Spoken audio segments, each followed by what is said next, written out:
the past, entrepreneur consulting paid only little attention to the idea of the founder.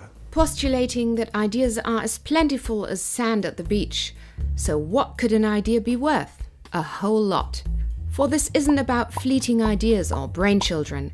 It's about systematic elaboration of a solid concept. That is why we recommend to every entrepreneur, do not launch with just a starting idea. You have to supply the energy and perseverance to deliver a coherent and economically winning concept. An excellent method for proceeding from a starting idea is to find various sightlines. What is a sightline?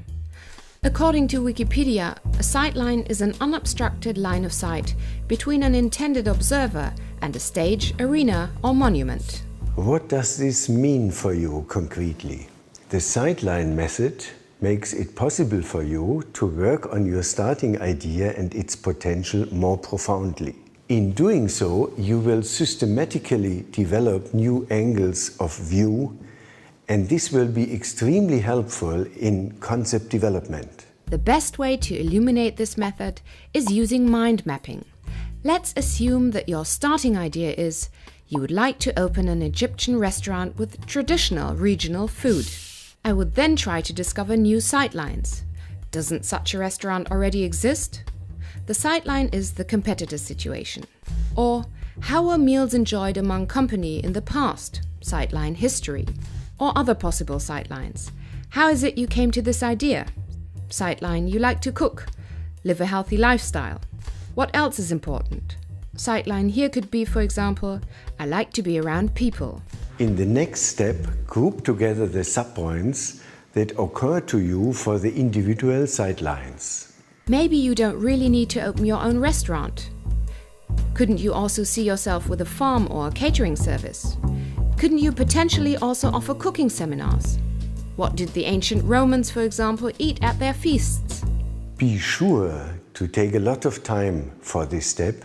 It's the creative part of your concept. It's important for the concept because it should match your personality. Like a filmmaker, you can now mix science and fiction to set your own personal sightlines and work on them. This method is not so much about wild brainstorming.